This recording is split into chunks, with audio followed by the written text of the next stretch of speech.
اللہ تبارک و تعالیٰ کے فضل اور اس کی نعمتوں کا شکر بجا لانے کا ایک مقبول عام طریقہ خوشی و مسرت کا اعلانیہ اظہار ہے۔ میلاد مصطفیٰ صلی اللہ علیہ وآلہ وسلم سے بڑی نعمت اور کیا ہو سکتی ہے؟ یہ وہ نعمت عظمیٰ ہے جس کے لیے خود رب کریم نے خوشیاں منانے کا حکم فرمایا ہے۔ چنانچہ ارشاد باری تعالی ہے، قل بفضل اللہ وبرحمتہ فبذلک فلیفرحوا هو خیر مما یجمعون۔ اے حبیب آپ فرما دیجئے یہ سب کچھ اللہ کے فضل اور اس کی رحمت کے باعث ہے جو بعثت محمدی صلی اللہ علیہ وسلم کے ذریعے تم پر ہوا ہے، یعنی جو حضور کے بعثت کے سبب تم پر ہوا ہے۔ پس مسلمانوں کو چاہیے کہ اس پر خوشیاں منائیں۔ یہ خوشی منانا اس سے کہیں بہتر ہے جسے وہ جمع کرتے ہیں۔ اس آیہ کریمہ میں اللہ تعالیٰ کا روئے خطاب اپنے حبیب ساری کائنات کے طبیب مصطفیٰ جان عالم صلی اللہ علیہ وسلم سے ہے کہ اے حبیب آپ اپنے صحابہ اور ان کے ذریعے پوری امت کو بتا دیجئے کہ ان پر اللہ تبارک و تعالیٰ کی جو رحمت نازل ہوئی ہے وہ ان سے اس امر کی متقاضی ہے کہ اس پر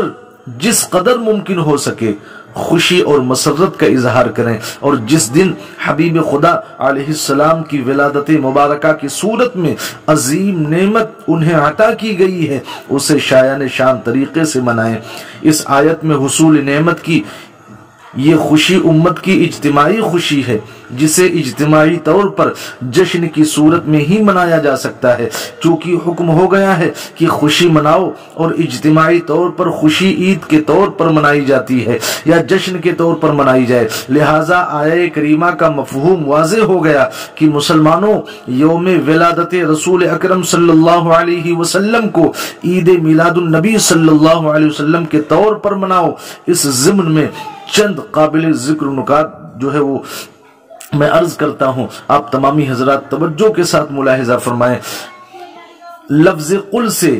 حکم کی اہمیت اور فضیلت بڑھ جاتی ہے۔ کلام الہی حضور نبی اکرم صلی اللہ علیہ وسلم کے ذریعے انسانیت تک پہنچا ہے۔ اس میں بعض مقامات ایسے ہیں جہاں کسی حکم کی اہمیت اور فضیلت کے پیش نظر لوگوں کو اس کی طرف بطور خاص راغب اور متوجہ کرنا ضروری تھا،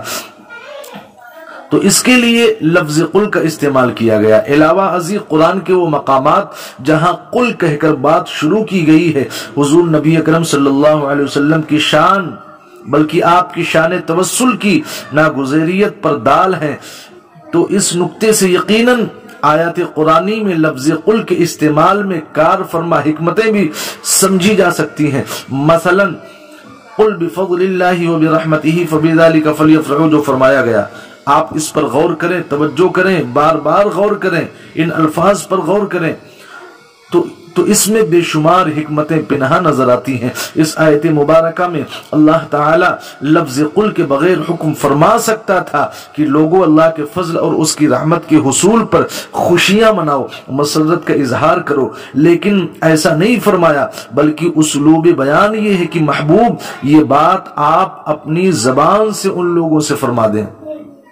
یہاں سوال اٹھتا ہے کہ نعمت عطا کرنے والا اللہ رب العزت خود ہے اور خوشی منانے والے اس کے بندے ہیں، وہ اپنے بندوں کو یہ حکم خود بھی دے سکتا تھا، مگر اس نے ایسا کیوں نہ فرمایا کہ میرے بندوں میری اس نعمت پر خوشی مناؤ، جیسا کہ اس نے سابقہ امتوں سے براہ راست مخاطب ہو کر نعمت کو یاد کرنے کا حکم فرمایا تھا۔ یہاں خوشی منانے کا حکم حضور نبی اکرم صلی اللہ علیہ وسلم کی زبان اقدس سے کیوں دلوایا جا رہا ہے؟ اس سوال کا جواب یہ ہے،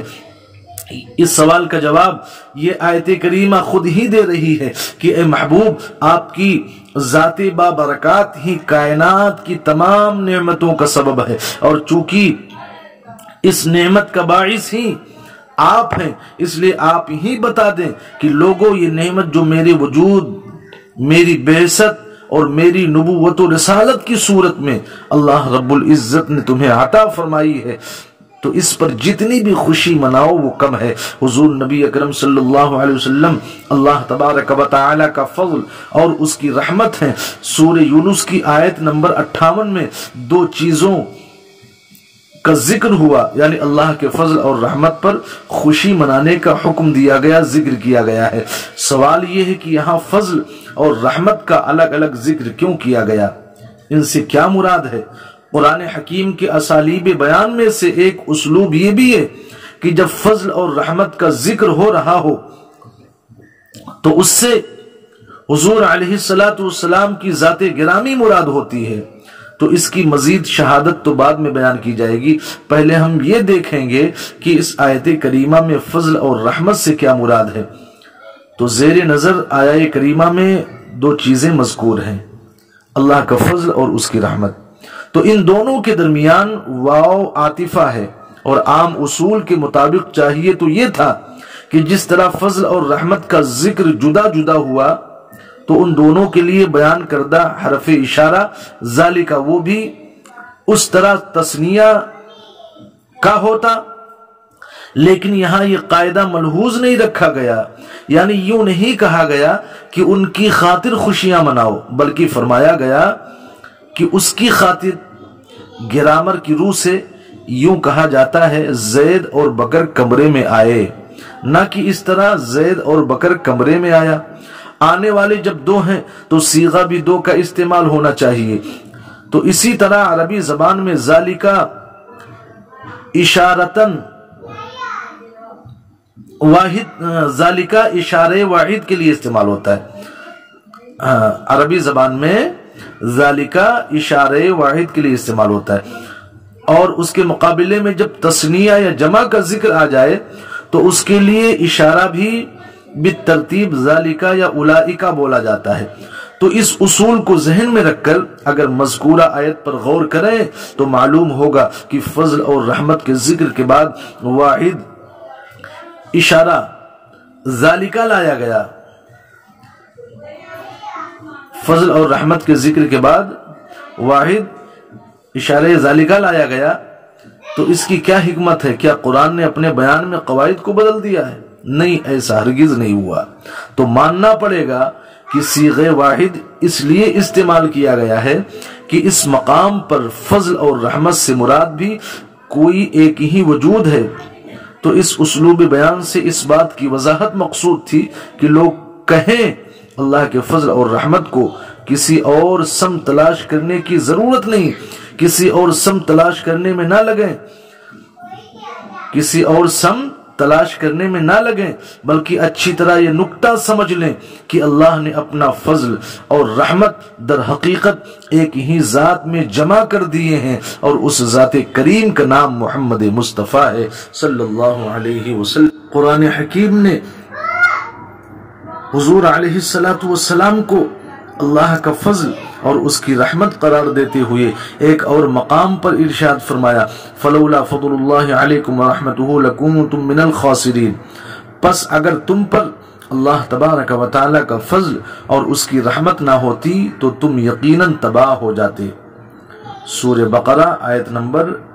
64۔ تو درجہ ذیل آیت کریمہ بھی حضور علیہ السلام کے اللہ کا فضل اور رحمت ہونے کا واضح ثبوت فراہم کرتی ہے۔ اب آئیے ایک اور آیت کریمہ وَلَوْلَا فَضْلُ اللَّهِ عَلَيْكُمْ وَرَحْمَتُهُ لَاتَّبَعْتُمُ الشَّيْطَانَ إِلَّا قَلِيلًا، اور اے مسلمانوں اگر تم پر اللہ تبارک و تعالیٰ کا فضل اور اس کی رحمت نہ ہوتی تو یقیناً چند ایک کے سوا سب شیطان کی پیروی کرنے میں لگ جاتے۔